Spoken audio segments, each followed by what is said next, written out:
Assalamualaikum. Waalaikumsalam warahmatullah. Salawatnya Bapak. Allahumma sholli ala Sayyidina Muhammad wa Allahumma ala salli ali alaihi wa ala Sayyidina alihi. Allahumma Muhammad. salli wa sallim wa barik alaihi. Dengan Bapak siapa dari mana Pak? Dari hamba Allah dari Cirebon. Baik Bapak, silakan bisa bertanya langsung kepada Buya. Assalamualaikum Buya. Waalaikumsalam warahmatullahi wabarakatuh. Semoga Buya dan keluarga selalu disehatkan oleh Allah. Amin ya Rabb. Amin ya Rabb. Buya, saya ingin bertanya. Silakan, silakan. Buya, kalau cerai itu Mungkin boleh nggak, Buya, suara kalau volume televisi atau radionya diperkecil dulu. Iya, maaf Buya. Maaf Buya. Ya, silakan. Silakan. Gini Buya, kalau saya mengajukan perceraian kepada istri, jika istri itu tidak tidak bisa memberikan batin kepada suami, itu boleh nggak menceraikan istri? Baik.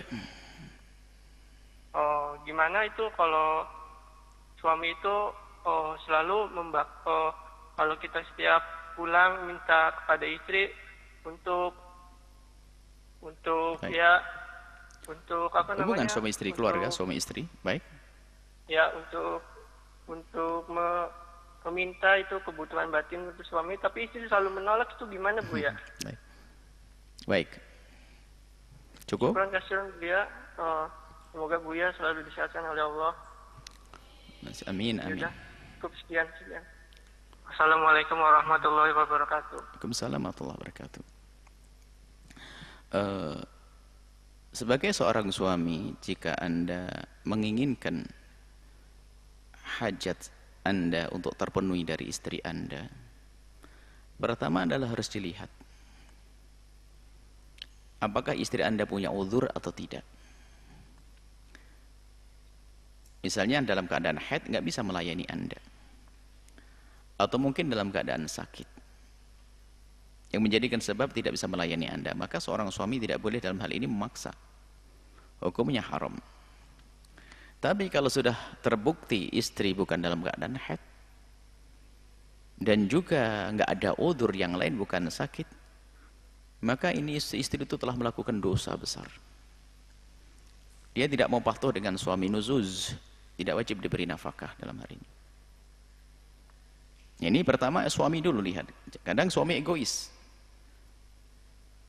Kemudian bahkan ini peringatan juga kepada para istri. Biarpun seandainya sang istri mungkin karena udzur haid misalnya, atau sakit misalnya, kemudian tidak bisa melayani suami dengan semestinya, tapi dia bisa menyenangkan suami, mohon maaf, dengan apa yang bisa lakukan, mencumbu dan seterusnya, sampai sang suami puas. Yang penting tidak dimasukkan wilayah tersebut karena itu adalah haid.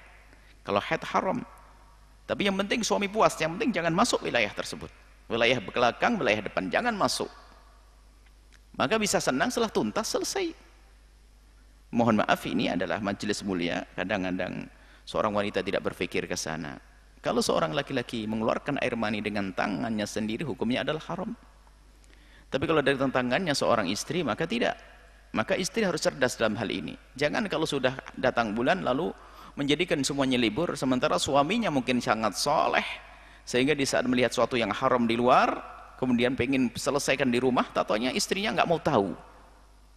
Dalam keadaan haid pun harus hendaknya diselesaikan yang demikian itu.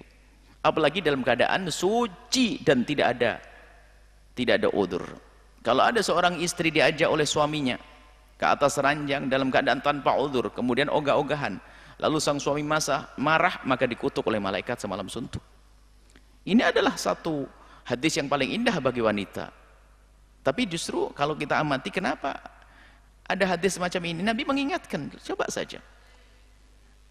Tidak seorang perempuan diajak oleh suaminya ila firasyi, ke atas ranjangnya, fa'abat, kemudian wanita tersebut ogah-ogahan, fabata ghadbana, kemudian semalam itu sang suami nginap dalam keadaan marah, nah, la'anathul malaikatu hatta tusbih, maka malaikat akan mengutuk sampai pagi. Ini kalau orang faham kemesraan, ini adalah hadis yang paling indah untuk wanita. Kenapa? Wanita suruh ngapain di situ? Bukan suruh nyangkul, bukan suruh naik gunung, suruh ke atas kasur, melakukan sesuatu yang paling indah dalam hidupnya, melayani suami, lah keogah-ogahan. Cuman kalau kita amati dari hadis ini, memang mohon maaf ini kepada wanita semuanya, ini adalah banyak kaum pria yang mengadu seperti Anda ini.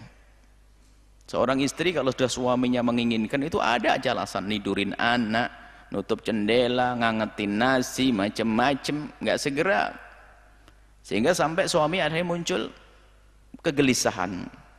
Apalagi sampai seperti yang ditanyakan tadi, sebulan sekalipun tidak, innalillah. Anda ini wanita, kalau punya udzur sampaikan kepada suami Anda, biar dia memaklumi. Kalau tidak membicarakan udzurnya, ya wajar kalau marah. Ini adalah nasihat untuk wanita juga, wanita dan pria, suami istri.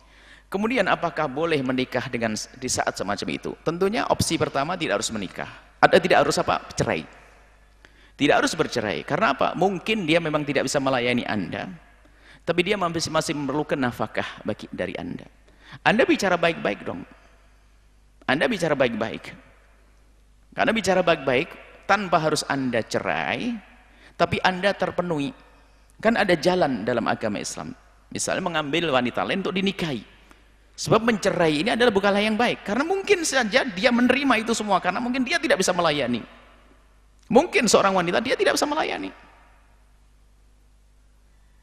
Seperti itu. Jadi jangan langsung dicerai, naudzubillah ya. Karena mungkin ada anak di bawahnya. Bicara baik-baik. Cuman kalau dia bisa diajak bicara. Kalau tidak ada bicara, Anda punya kebutuhan pribadi. Yang nggak pakai bicara, karena kehalalan ini masalahnya. Kalau tidak dengan penyaluran yang benar, masuk wilayah haram. Masuk wilayah haram. Intinya jangan berbuat zalim kepada istri juga. Memaksa di saat mereka ada uzur, atau tiba-tiba mencerai tanpa alasan yang jelas. Kalau mencerai belum, diskusi dulu. Ada yang menyampaikan. Bahkan mungkin kalau istri Anda mendengar suara ini juga berubah setelah ini.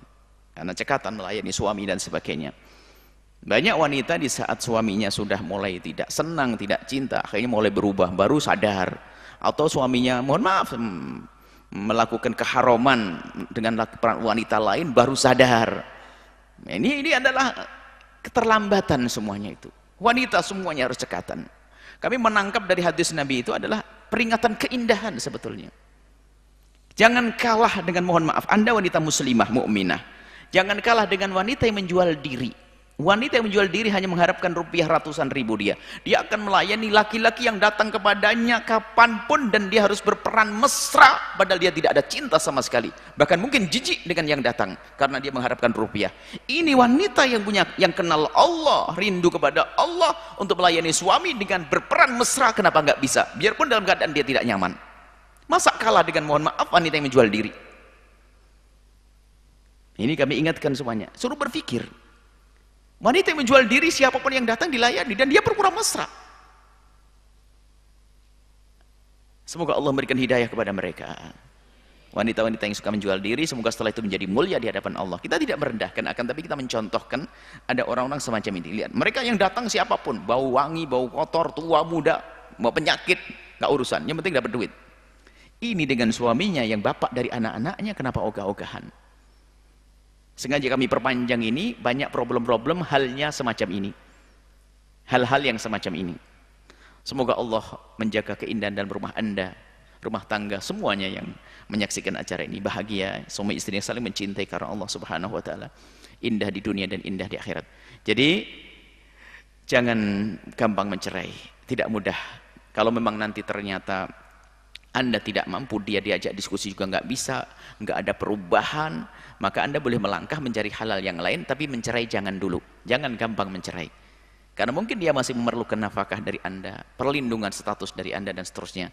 Ini saja, wallahu a'lam bishawab.